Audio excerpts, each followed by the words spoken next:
Guys, there's no lying that it's getting way harder to sell deals. And if you truly want to win this 2026 and you want to finally get to your goal, you need to start right now. So I'm going to tell you exactly what we are seeing. And I'm going to tell you exactly how to win in this down market. We're standing outside of one of the deals that we just did. We made $153,000 so far in October, and we have around $40,000 pending to close. So although things are harder, that does not mean that you should be quitting or having a bunch of excuses. Now it's the time where you put in the work and you try twice as hard to actually make things happen. Now, number one, the reason why it's getting harder is because it's a ton of inventory on the market. The past few years, due to the inflation, a lot of people are hurting, right? And when someone sees a house, whether you're doing a flip or a innovation or a wholesale, there's so much inventory and there's so many options to choose from. So because of this, the sellers, they think that it's 2021 when you could just put up a house for sale and that it would sell super quick, right? So they have unrealistic expectations and buyers are getting way more picky. So how are we combating this? What I'm telling the sales team is we need to dive deep into the motivation. And what do I mean by deep? So let's say a prospect tells us that they want to sell because they're looking to downsize. We cannot take anything for face value. We need to dive deep and have that uncomfortable conversation when talking to the sellers, because what we found is a bunch of the people that we gave an offer to that we didn't sell or put under contract, they end up selling months down the road. So do you really think that other people are better than you? No. So in order to do this, when someone tells you the motivation, we need to dive deeper into what that truly means and how that impacts their life. An example of this is, hey, I'm looking to sell because I'm trying to downsize. You need to ask, downsize? What do you mean when you say downsize? Whatever reason, right? So you need to ask a impact question. How does this make you feel? Is this affecting you everyday life? Is it some sort of physical pain, emotional pain? Is this preventing you from achieving something? We actually need to dive deep and ask the questions that are uncomfortable so that we truly solve their problem, right? So we need to build that rapport and that trust so that we're not just any of these other investors that are just trying to lowball them, give them an offer, and move on to the next property. Goal is to build the trust with these people, because if we can help them, like no one else can't. So we got to build that trust and ask those questions and really educate them about what's going on, and then position our company and ourselves to be able to solve that problem. And if we do that, I know for sure we're gonna get those deals. So what we started doing now, they need to spend at least an hour with the seller and dive deep into what that would look like if they sold. If they sold, why would they? What is selling the property going to help them accomplish? And what do we need to do in order to help them getting them there, right? Now, the other thing is when it comes to our dispo process. If you're doing a wholesale innovation, you need to have way more open communication with your sellers and letting them know exactly what's going on and why it's way harder to move deals, right? You need to bring them back to earth and tell them like, hey, Mr. Seller, I know you want to sell for this, but if you truly want that price, you need to fix X, Y, and Z and make it super turnkey. And when you list, you need to be below everyone else, because if not, it's going to take months to sell. You need to be able to not be afraid to have this conversation with them, right? So whenever we're putting something under contract, whether it's a wholesale innovation, we're having a open loop communication on feedback when it comes to the seller. So we're being super transparent on what we're doing, whether we're wholesaling the house or if we're doing innovation. What I mean by that is like, okay, let's say that we agree on a price. Of course, our offer is going to be lower, but like, let's say we're able to squeeze a deal on innovation, right? We need to tell them like, okay, Mr. Homeowner, just so you know, in order for us to help you getting you here, we need to market the property so that we find an end buyer for this. You're going to pay the closing cost of commission. And then the other thing that I'm going to need is going to be the flexibility on the closing date, right? Because we're going to show the property and our goal is to sell this. And what I'm going to do, Mr. Seller, I'm going to give you feedback of each and every one of the showings that we're getting. Why? Because even though we underwrite aggressively, where we trying to make 20, 25K per deal, sometimes, that does not happen, right? So what that's going to help you do is if you have that open loop communication and you let them know like, hey, I know we are at $100,000. We got an offer for $90,000 and $85,000. Once you have a concrete offer on the table, you can go back to the seller and be like, hey, I know we're 100.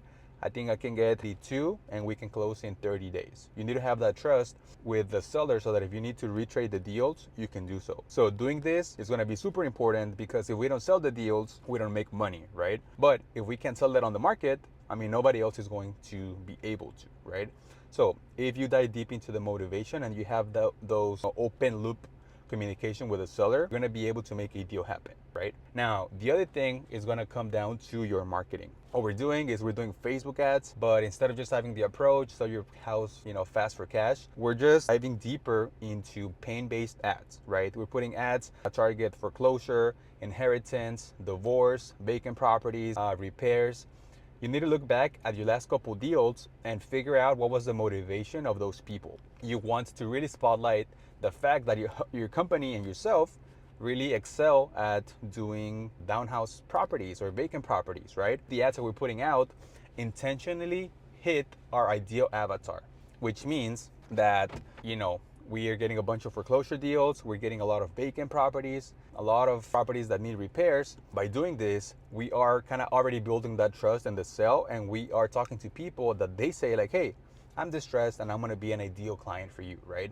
So emphasis is going on Facebook and having those pain-based ads so that we speak directly to the people that we want to talk to, which is the distressed seller. And each lead, you want to treat it like it's a $20,000 lead, because like as I was saying, if they don't sell to you, they're gonna sell to somebody else. And I know you guys are way better than the other people. And if they're gonna sell, might as well for them to sell to you. And if we can help by targeting directly to the motivation, that's gonna help us as long as we, dive deep into the motivation and we have that trust with the seller, right? So if you fix the motivation and you have that open communication on the dispo side with the seller, and if you fix your marketing, you're gonna be able to get more deals. Now, the other thing is you yourself need to become better. It's easy to blame the market, it's easy to blame the team, it's easy to blame the leads, but if you are not where you want to be, the reality is that you're not as good as you think you are. And I know it sucks and it sounds harsh, but the lows and the mistakes are the things that really make us come better, because it's not until your back is against the wall where you don't have another option, but really dig deep into your business and become the person that's going to get you out of there. Because I'm talking to a bunch of people and they are blaming everything but themselves, and lack of decision is what is hurting them so much.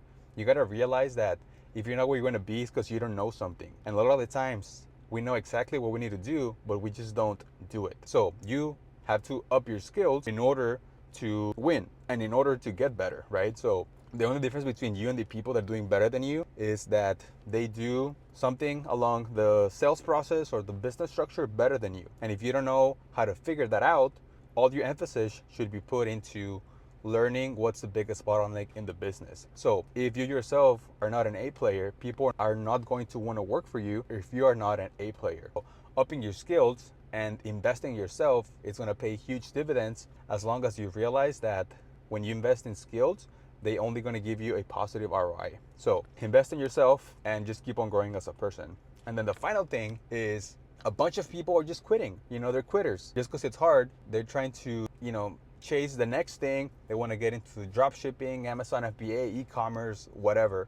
Well, the truth of the matter is, if you truly want to get better at this business, you need to dig deep and figure out exactly what that is, right? Because if it was easy, everyone would do it. But there's no way that over a long time horizon, if you keep on showing up and if you keep trying, that you don't win. So if you guys stay patient and you apply some of the things that I talked to in this video, I know that you're gonna have success, because all these people are exiting. People are always gonna sell their house and people are always going to be buying real estate. That's the truth of the matter. And if you can stay consistent and if you don't quit, I know that you'll be in a way better spot for you to achieve your goals in this 2026. It starts with you. It starts right now, and you gotta make a change right now. Although it's harder, it's not an excuse or a reason for you to just throw in the towel, because a bunch of people are taking the gas off the pedal. I'm talking to some people and they want to wait until next year. I mean, what kind of freaking mentality is that? People just are so spoiled. They don't want to do the work, and all these people are exiting. So that's a good thing, because that leaves more deals for us, for the people that stay committed, and the people who stay focused, and the people who just don't bitch around and blame other people for their lack of success. So I hope this was helpful for you. I'll put one of the videos here down below. If you need our help scaling your wholesale business, where you learn the marketing and do some ads that target directly to the motivation and you scale based on profit, I want to talk to you. I want to help you. If you're already making 20K per month, I want to help you make 50, 100K per month. I want to talk to you. Just book a call down below, and I look forward to talking to you. And with that being said, I'll catch you in the next video. Thank you guys.